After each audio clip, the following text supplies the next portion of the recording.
Okay. Perfect. We can stare into each other's eyes the whole time. So are you right in the car, or are you going to get this? Are you right? Oh, no, I'm going to stay.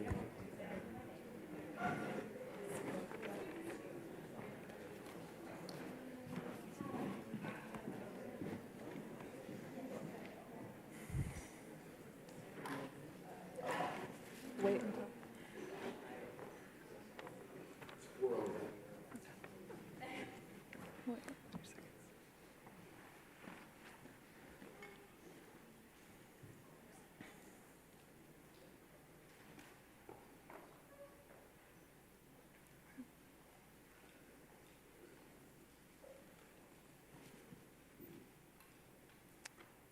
Hello.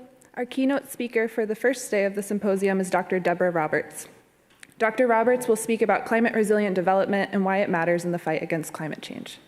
Like many of my peers at Dickinson, I have focused my learning and advocacy. As we begin, we acknowledge that Dickinson College is on the unceded lands of the Susquehannock Nation. We acknowledge that the many Indigenous peoples who lived on these lands, as well as the thousands of Indigenous children forced into the Carlisle Industrial Indigenous School beginning in 1879 as part of a federal cultural eradication effort. On behalf of Dickinson College, I welcome all of you to our symposium, Science-Based Choices for Climate Action, Insights from the IPCC 6th Assessment Report. Our audience includes those who are physically present with us here on Dickinson College's campus. We also have a virtual audience of over 2,000 people who are watching the live stream across the United States and in 30 other countries, and maybe a few from their residence halls on campus. Thank you all for joining us to participate in this event. There will be an opportunity for audience members to ask questions during this session. You're all welcome to ask questions at that time. Members of the virtual audience may ask questions by typing your questions into the live stream chat.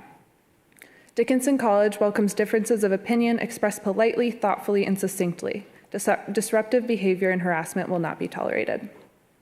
At this time, I ask you to please silence all cell phones and other electronic devices. In the case of emergency, please note that handicap-accessible exits are located on the west side of the building.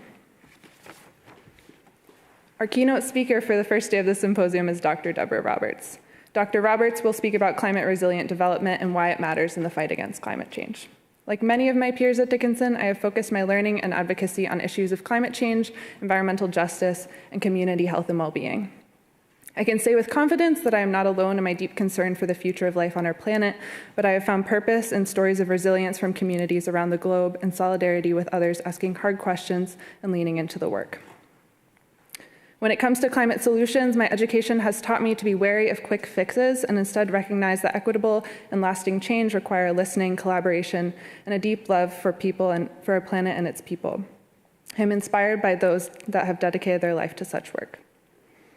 Dr. Debra Roberts has 30 years of experience in urban planning, climate resilience, and environmental protection. She is head of Sustainable and Resilient City Initiatives Unit in Durban, South Africa, and is the city's Chief Resilience Officer. Dr. Roberts was the lead author of Chapter 8 on urban areas and Chapter 12 on Africa for the IPCC's 5th Assessment Report, and was elected co-chair of Working Group 2 in 2015.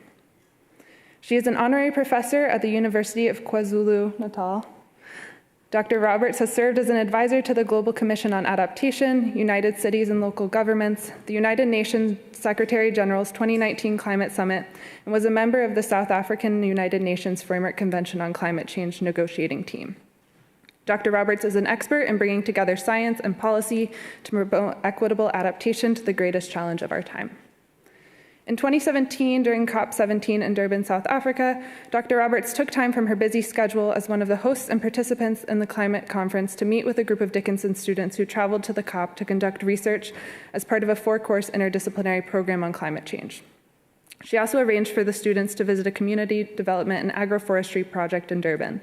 We are so pleased now to welcome Dr. Roberts as a guest to Dickinson's campus. And now, please join me in welcoming Dr. Roberts to the podium.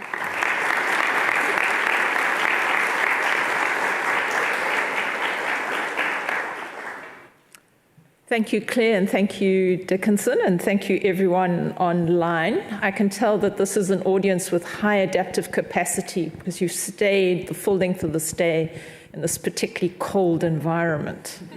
So I commend you from Working Group 2.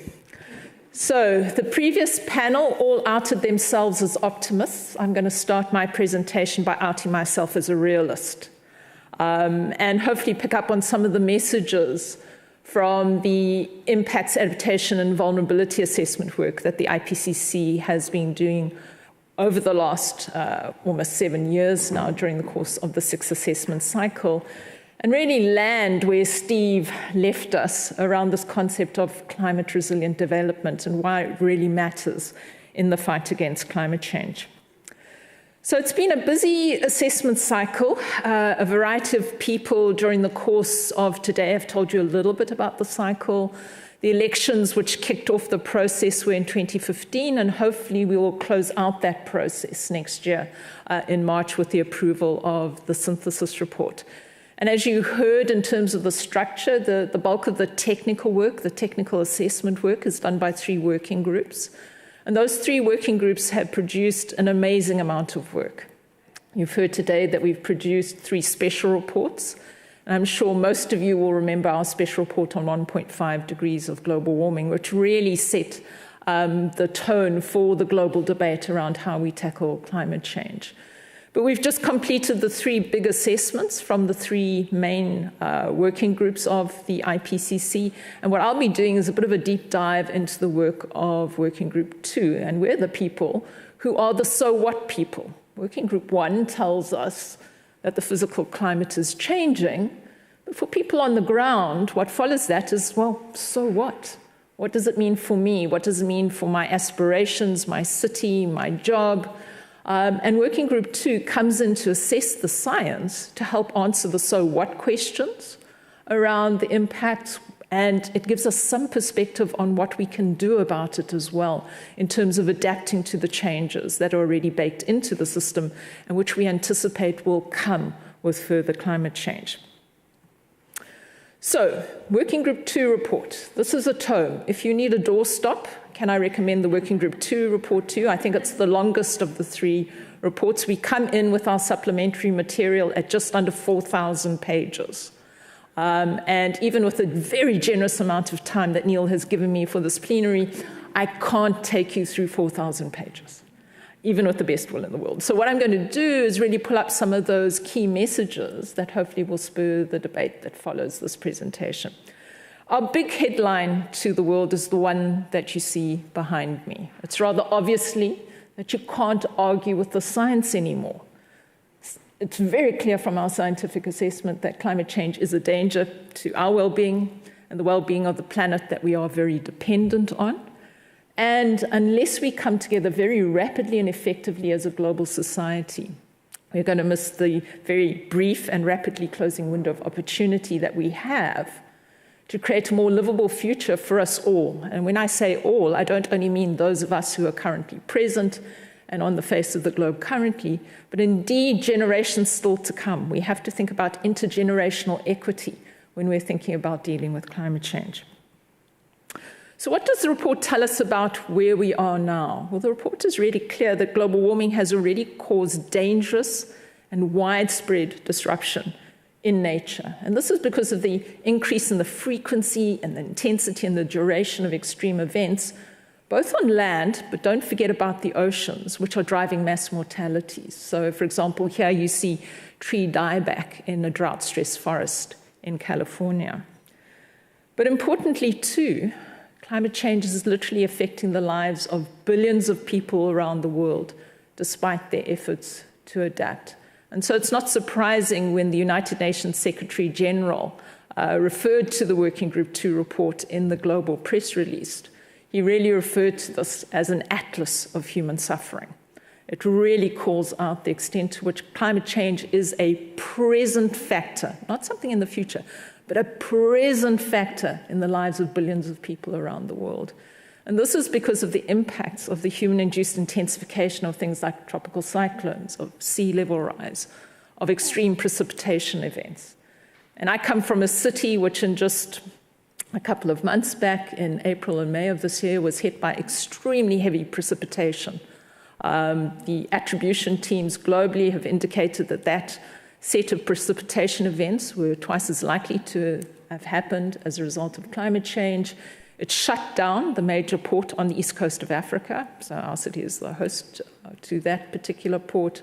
It devastated infrastructure throughout the city, and in fact, we still have communities in the city who don't have access to water as a result. So it's not surprising that these extreme events are driving increased losses and damages around the world, despite all of our efforts to adapt.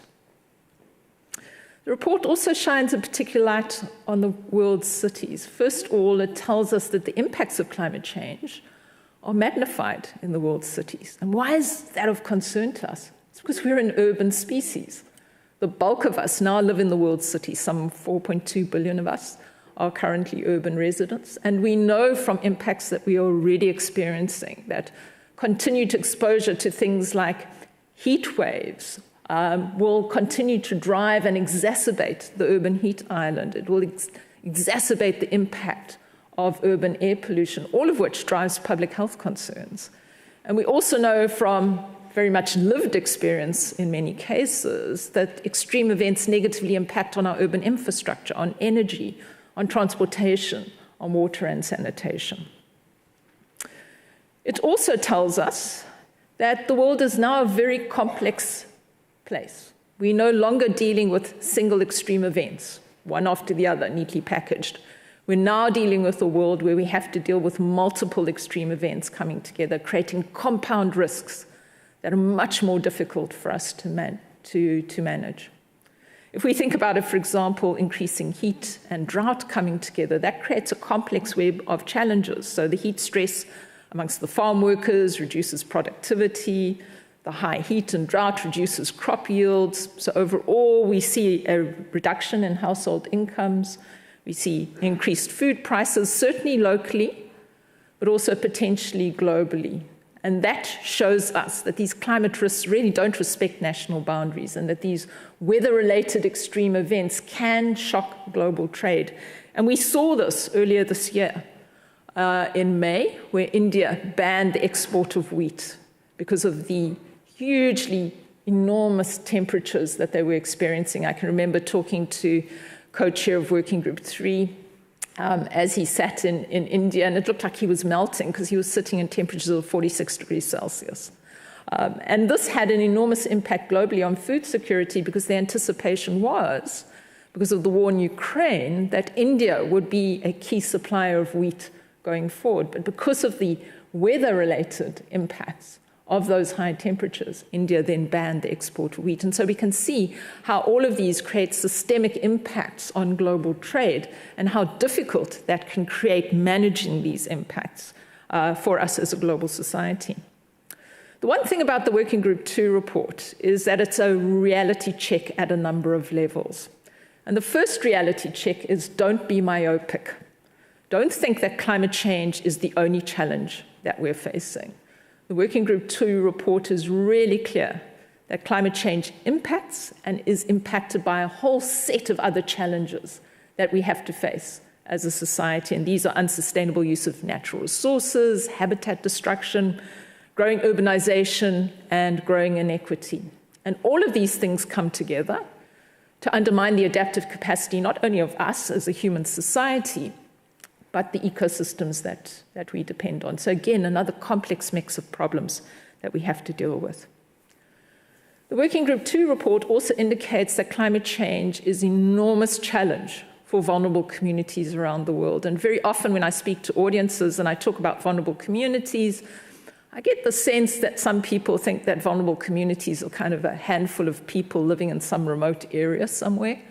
Whereas our report really busts open that myth. It indicates that virtually half of the world's population, somewhere between 3.3 and 3.6 billion people, live in hotspots of high vulnerability to climate change around the world. And really unsurprisingly, these hotspots are where? Africa, South Asia, South and Central America, the small islands, the Arctic. And again, the report urges us, don't think about this problem as a simple one. Don't think that these communities only have to deal with climate change. Again, these communities also have to deal with a whole series of overlapping challenges.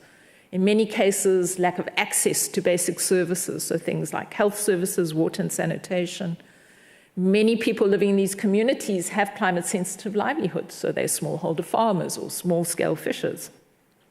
They often have to deal with very high levels of poverty, weak leadership, lack of funding, lack of accountability and trust in governments in the areas in which they live.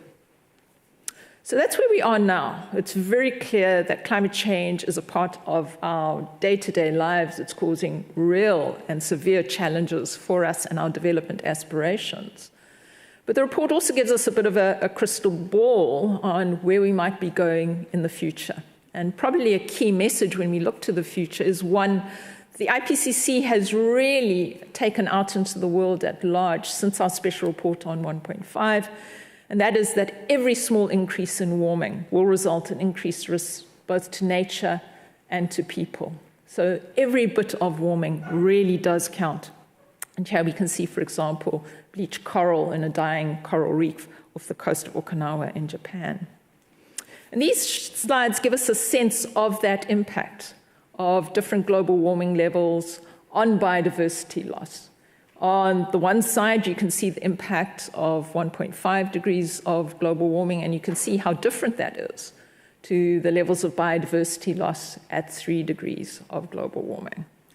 But an important point to remember is it's not only about limiting global warming to a particular level.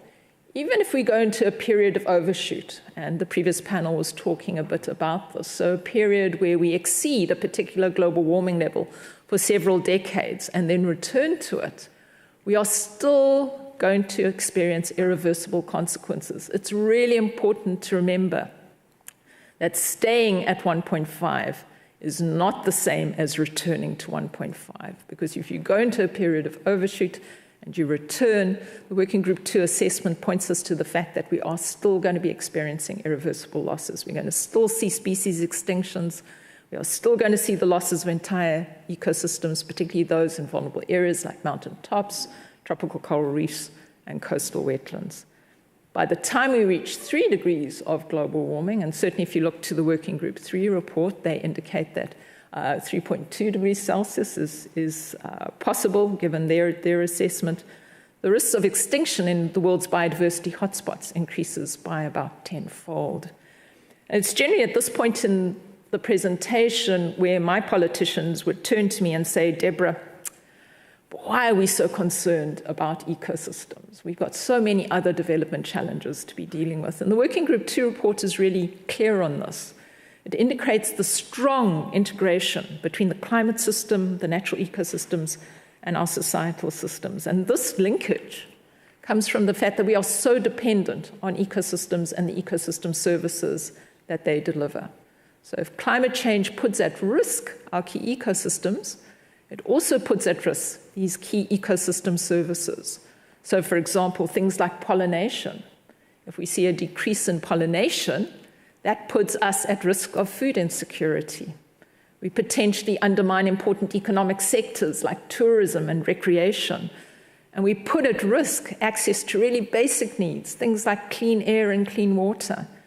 And again, we've got to ask ourselves, who's going to be most impacted if we lose access to these critical ecosystem services? And our report clearly indicates that it's the most vulnerable communities in the world, those who are most dependent on these ecosystem services to meet their basic needs. So indigenous communities, ethnic communities, local communities, people living in informal settlements.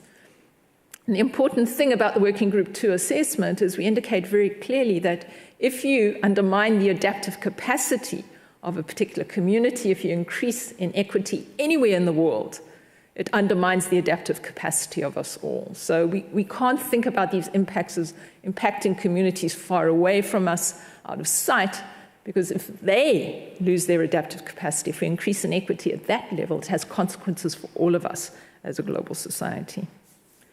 The report also gives us a bit of a view on where we might be going in the future. It indicates that if we continue to see an increase in temperature, we'll see continued exposure to heat waves with negative impacts for crops and peoples and ecosystems around the world. At 2 degrees Celsius of global warming, for those regions that are dependent on snowmelt for their water, they could experience up to a 20% decline in the availability of water for agricultural purposes after the middle of the century.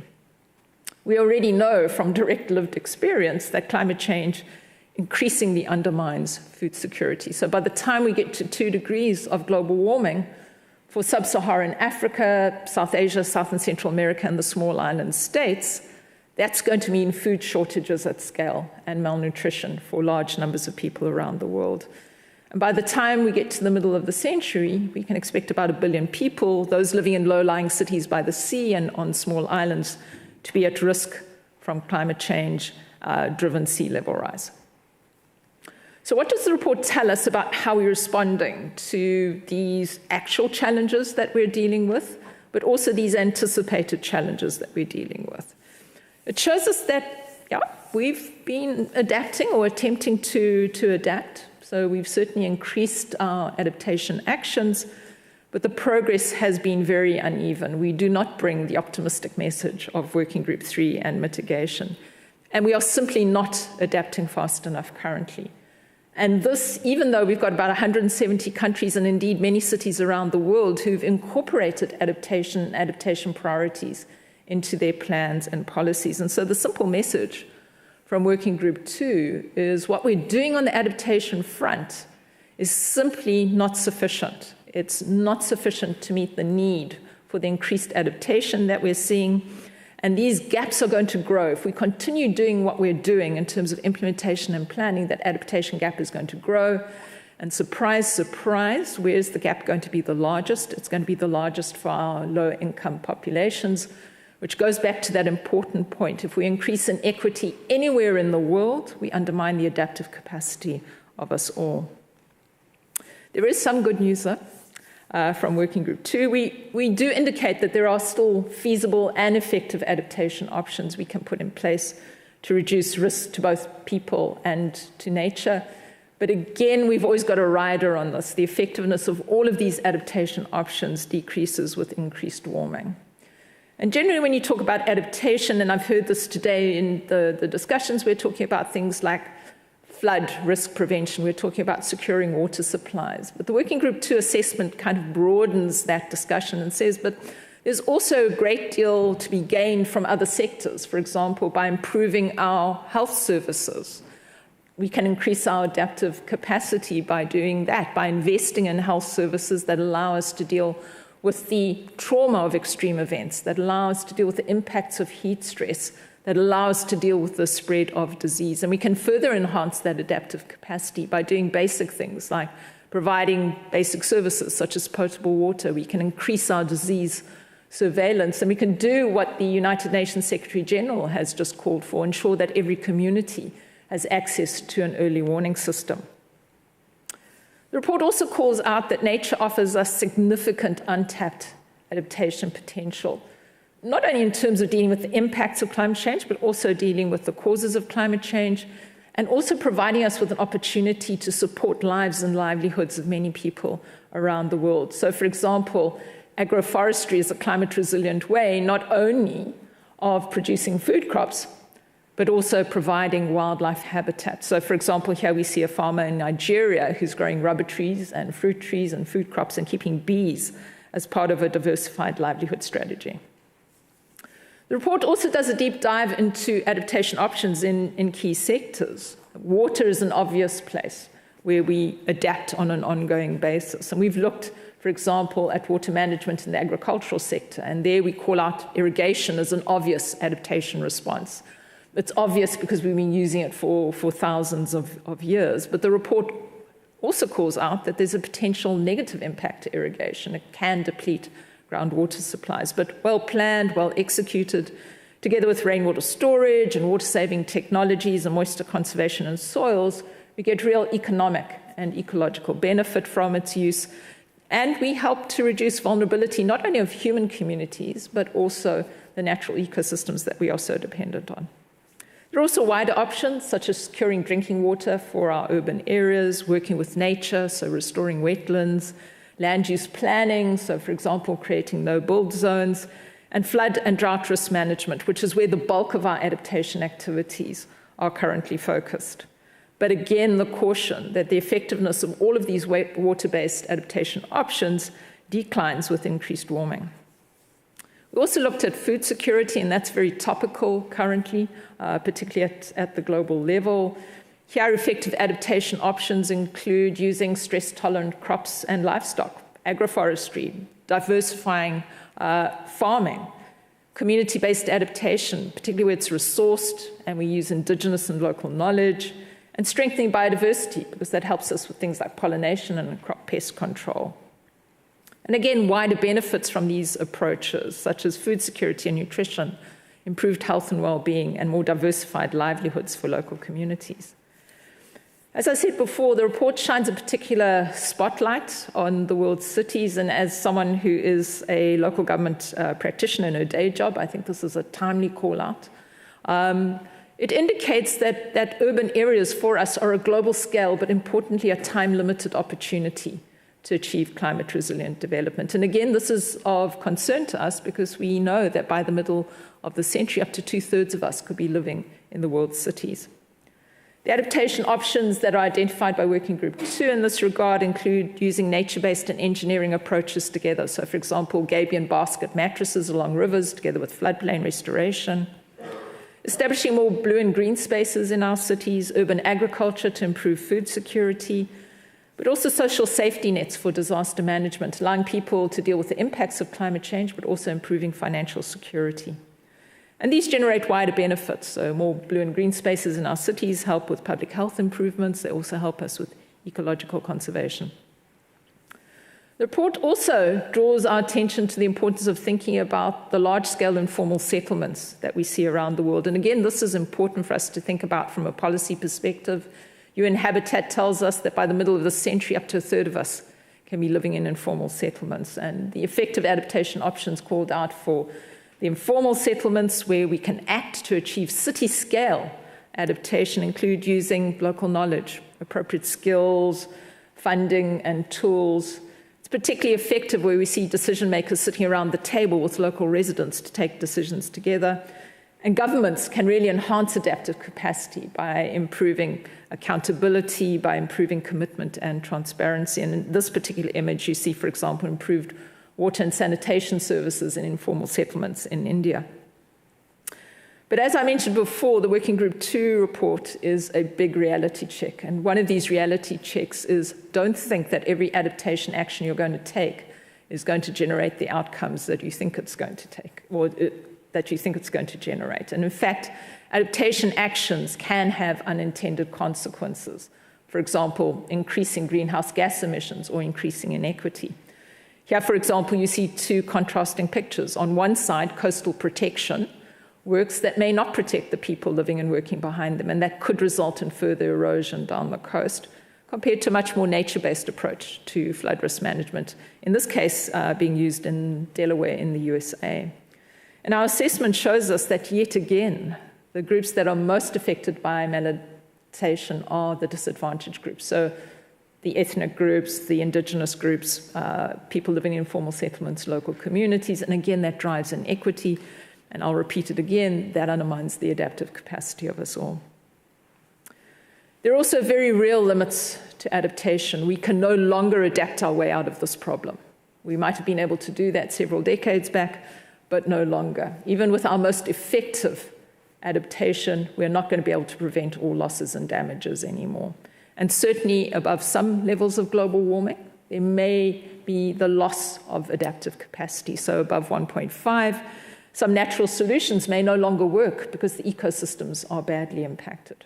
For some human communities, particularly those on small islands with restricted access to fresh water and those that rely on snowmelt, above 1.5, they may no longer be able to adapt. And by 2 degrees, it's going to be very difficult for us to farm multiple staple crops in places that they grow now, particularly in the tropics and the tropical areas of the world where we are particularly vulnerable to climate change. No surprise here, real financial constraints exist in terms of the kinds of financing. In the previous session, the financial flows into adaptation are insufficient. The bulk of the money is currently going into mitigation rather than adaptation. We've got particularly limited flows into the developing countries of the world, so the most vulnerable. And the kind of impacts I've spoken to you about create real economic stress and pressure, which reduces the ability to invest in increasing adaptive capacity. So a real challenge lying here. Not surprisingly, finance remains a key issue going into COP27 because of these particular challenges. And so it's very clear from the adaptation point of view, we haven't been doing enough. We need to up the ante on adaptation. We need to give it greater political priority, greater social mobilization around adaptation, but at the same time, we can't take our eye off the mitigation ball. So we need to up the ante on adaptation, but we still need to be taking actions that result in those rapid deep cuts in greenhouse gas emissions. And that's important from an adaptation point of view because it keeps adaptation options open. But Working Group 3 has shown us how challenging this is going to be. In terms of the last decade that Working Group 3 assessed, which is 2010 to 2019, they showed us that the average annual greenhouse gas emissions are at the highest levels in human history. And as the previous panel indicated, emissions continue to rise. And therefore, it's not surprising that Working Group 3 told the world that we are simply not on track to limit global warming to 1.5 degrees Celsius. Not surprising, given that if you look at the timeline that's illustrated here, so 1990 to 2019, we've seen a 54% increase in emissions globally. And very interestingly, if you looked at that timeline that Linda gave us, 1990 marks the time when we saw the first assessment report from the IPCC. So this is the time when we've had access to the science, which has given us a real sense of what the problem is, but the emissions still continue to rise. So how do we accelerate adaptation? How do we sustain it? A point that's been made, I think by Anna very clearly in the last panel, is political commitment at all spheres is absolutely vital. This has to be a whole of society response. No one can sit this one out. We also need very clear institutional frameworks. So we need national governments that set clear policies that enable local government to act and that those policies are accompanied by appropriate funding. We also need to enhance knowledge of impacts and risks because that improves responses not only at a societal level but also in the policy space. And there the arts community, the educational community can help us get that message out in a more palatable way than perhaps some scientists can. We also need to monitor and evaluate the adaptation action that we've taken because we need to recognize that what is good adaptation today may not be good adaptation 5 years from now, and it certainly may not be good adaptation 20 years from now. We also need an inclusive process which sees the public sector, the private sector, and civil society sitting around the same table working together to tackle this challenge. And again, it's a case of show me the money. Without adequate financing, very little action will continue to happen. And this is why financing remains such a key part of the international climate negotiations. Working Group 2 and 3 have also called out 5 key system transitions, which from a Working Group 2 perspective are absolutely vital to accelerating and sustaining adaptation action at the global level. And these are transitions in our natural systems, in our built and infrastructural systems, our energy systems, our industrial systems, and our societal systems. And these transitions are vital, not only for our health and well-being, but the health and well-being of the planet that we live on. They underpin economic and social resilience, but perhaps most importantly, they're critical for achieving those low global warming levels, which allow us to keep a range of adaptation options on the table. We also heard in the last panel and during the course of this the discussions today, the importance of a more systemic approach to the climate change challenge. This is not a linear A to B journey that we're going to take as a society. We need to think more broadly. And Steve introduced this idea of thinking about actions that not only contribute to an ambitious climate response, but that enable us to make progress on the sustainable development agenda, which is probably the biggest societal project we have to hand. So, for example, if we provide basic infrastructure to rural communities to improve their climate resilience, that helps us with poverty. Green buildings and green spaces in our cities help us with good health and well-being. And policies that allow youth access to land and financing help us with inequality. And by restoring and managing ecosystems, we help protect life on land and below water. But, and there's always a but, Adaptation can't do it alone. As I've said before, we can't adapt our way out of this problem. And this is why Working Group 2 has pulled together and re-energized a more integrated solutions framework, which, as Steve indicated, we refer to as climate resilient development. And so this is essentially about doing it all together now ambitiously. And so that's about reducing climate risk through adaptation, while still keeping our eye on that mitigation ball, reducing greenhouse gas emissions through ambitious mitigation, investing in these key system transitions, so creating sustainable urban areas, enhancing our biodiversity with a view to achieving sustainable development through the SDGs. And it's that package that Working Group 2 refers to as climate resilient development. But how do we get there? As I say, this has to be a whole of society response, which means it's got to be picked up by all spheres of government, all levels of civil society. Everyone needs to be sitting around the table to be engaging in this new societal project. We have to draw on a wide range of knowledge, and obviously the IPCC stands for the scientific knowledge. That's what we assess. But in our assessments, it's very clear to us that there are many other forms of knowledge which are just as useful in helping us understand the world and our responses to that world. So indigenous knowledge, local knowledge, practical knowledge. And certainly as a local government practitioner, I advocate very strongly for practical knowledge. What I know as a practitioner is as valuable to me as what I know as a scientist. The solutions framework that we offer also indicates that we need to respect this very strong relationship we have between natural systems, human societies, and the climate system. And that really requires us to be better stewards of these key ecosystems that undersupport our livelihoods and lives. And we call out the need for effective and equitable conservation of 20 to 50% of the natural ecosystems around the world. Now, that's an enormous global project, and certainly I think the chair touched on that in his introductory speech this morning. Climate resilient development, if it's going to work, will also need to involve marginalized groups. We'll need to see informal settlers sitting around the table with women and youth and the elderly and indigenous peoples. It will have to prioritize equity and justice in decision-making and investment and help us reconcile very different interests and worldviews. But again, where is the money? It does require scale-up investment, and it requires international cooperation. Again, this is why finance is going to be such a critical issue as we move towards Sharm el-Sheikh at the end of the year. So if this was a school report card in terms of climate resilient development for our species, we would not be getting a smiley face, because what we've done to date has not contributed to climate resilient development. And so we've got to change. We've got to be able to increase this integration and move forward in a more positive and ambitious way. So how do we do this? How do we operationalize this idea? Well, the first thing is climate change is not separate from development. And this has been a fundamental flaw in the way we've approached climate change. We wanted to deal with it as something separate over here. You've got a convention that deals with it, when in fact, if you look at the Working Group 2 assessment, it's clear that dealing with climate change deals with some of the fundamentals of development. And so we've got to bring those two agendas together.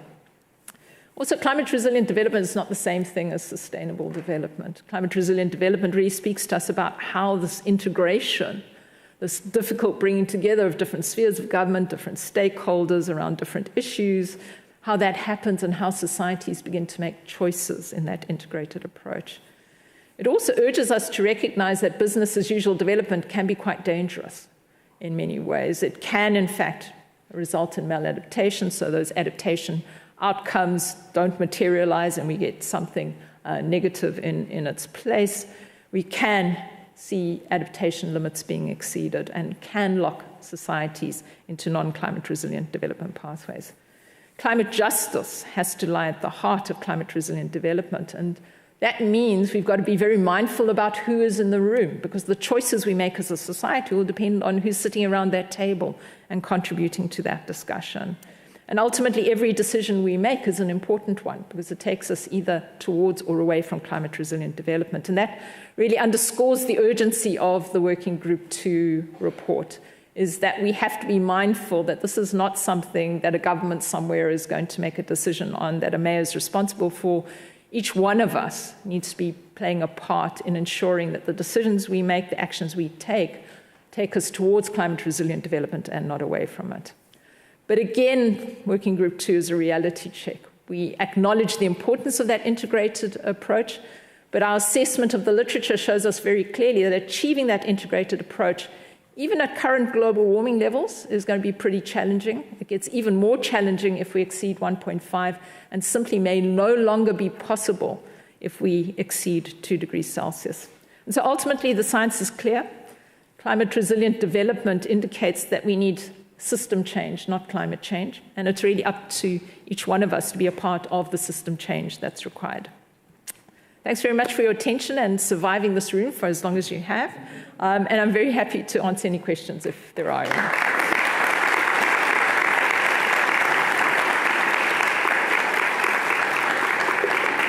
Thank you, Debra, for that talk. So we'll take some questions. I note that we are a little over time, so if anybody wants to discreetly go now and miss some really good questions and answers, you're free to do so. But let's take some questions now. And for the mic runners, look for students first.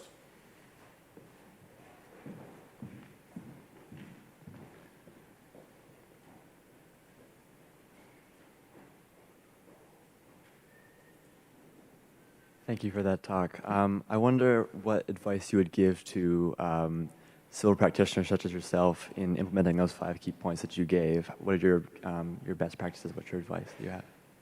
Do you want me to answer one at a time, or we'll take We a can couple? take a couple if you prefer to. Let's take a couple of questions, and then Debra will respond. Is there another question?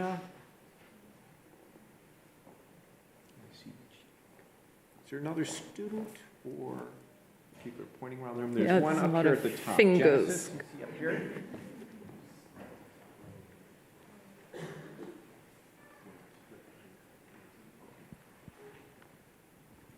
Thank you. Well, thanks for coming. You mentioned a little bit about individual responsibility. I was wondering if you could talk about that as a means where I feel like a lot of governments sometimes put the emphasis on individual responsibility, whereas one person not recycling or something has minimal impact compared to large corporations or large governments.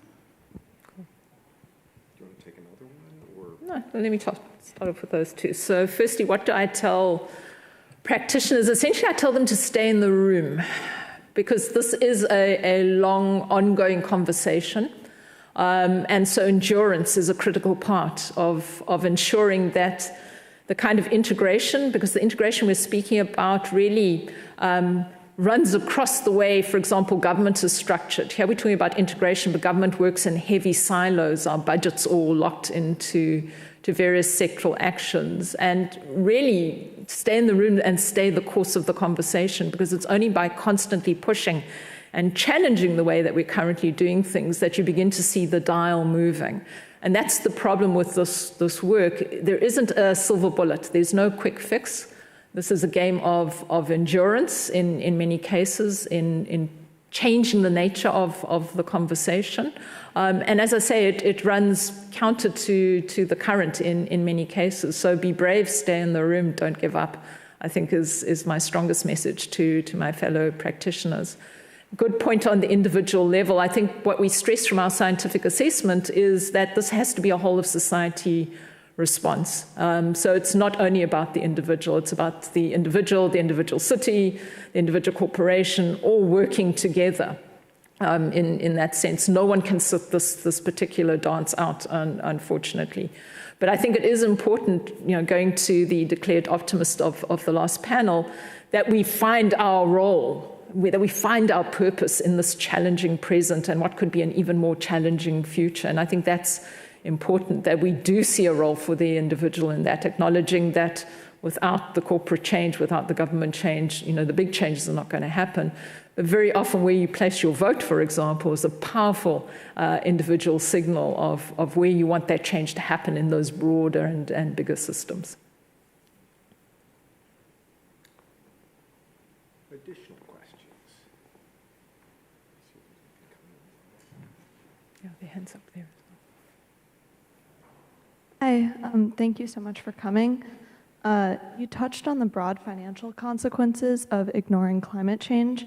Does your report identify any specific fiscal costs of climate change, short and long term? And then also, does it identify, or do you have any personal opinions on ways we can clarify these consequences and kind of highlight them in the current conversations going on about climate change? Would you like to take another one? Yeah, let's take another one. All right. We can take a question from a non-student now, too.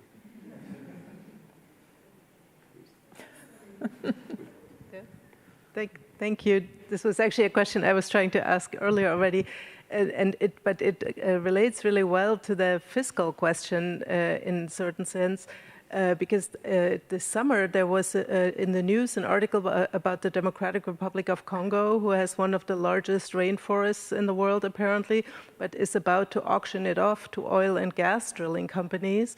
And everyone is saying it would be a climate disaster globally if that really happens.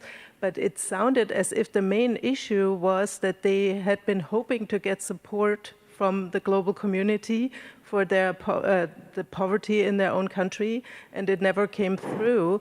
And so they were like, okay, if no one is going to help us, then we'll do what's best for our country, and we don't care about the global situation. And so is there any fix for problems like that, which really affect everyone and seem to be really just a fiscal problem on some level? There's that nasty reality again.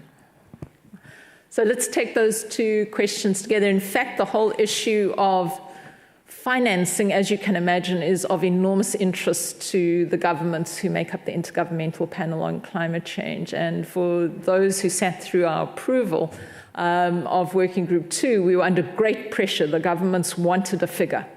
They wanted to know how much adaptation costs. But our authors held the line, and they were very clear that from an adaptation perspective, they were not willing to give an amount to adaptation needs simply because of the different methodologies that are used in the literature to assess adaptation costs. The integrity of the data sets and the reliability of those data sets were in question. So that's a big question, is how much does adaptation cost? What we could say as Working Group 2 is that adaptation costs are continuing to increase. They are well above what they were when we did the assessment in AR5, but that's work that still needs to be done in the context of the IPCC. The UNEP Adaptation Gap Report, I think, is going to be released, I can't remember the date now, but I think it's about the 15th of November. That's got some costs in it, so that will try and give us a sense of the scale of the adaptation gap. But it is an enormous point of concern for the governments, and indeed some of the IPCC, UNFCCC negotiations, which will happen when we go to Egypt, will be looking at how we assess the need for adaptation with a view to ultimately trying to give that a cost and a metric. So that's work that's ongoing. So for those of you who are interested in adaptation, that's a big gap that we desperately need to fill. Certainly in terms of the case cited for the Democratic Republic of Congo, this indicates the importance of financing. The Global South has always been very clear about the willingness to come to the table and act ambitiously, but has always indicated in the context of the negotiations, and here I'm drawing on my experience as a negotiator and not an IPCC co-chair, that has to be facilitated by support, capacity building, technology transfer, and finance. And to date, we have not seen the support that is necessary for the Global South to play its role adequately. And this is the real challenge. You know, if we talk about these optimistic futures, we ignore the fact that for many people, there's a desperate present.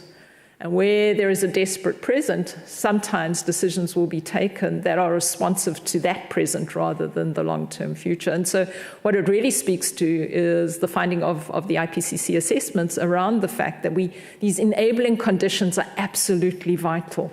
If you want to stop those choices having to be made, we have got to mobilize the finance and the support. We've got to increase equity in the global trading system. We've got to balance things out a lot better, because that's why I say I'm a realist, is that's the world I work in, is regardless of these long-term perspectives, the fact that renewable energy is a lot cheaper. You know, I live in a city where some parts of the city have unemployment at 80%.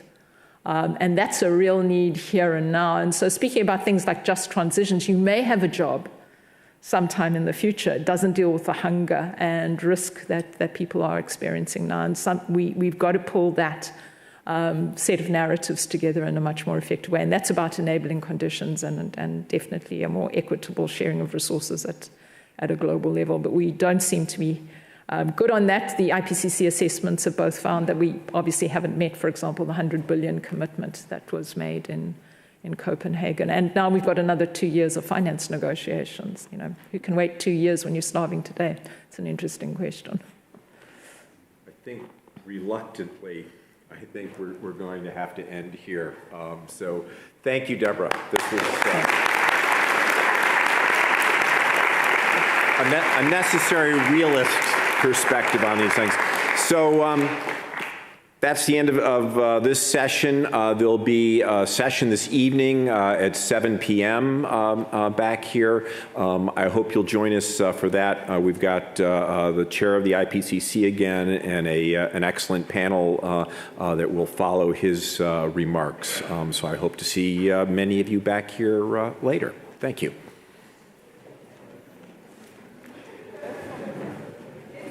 It's a very short walk. It's a science building right across the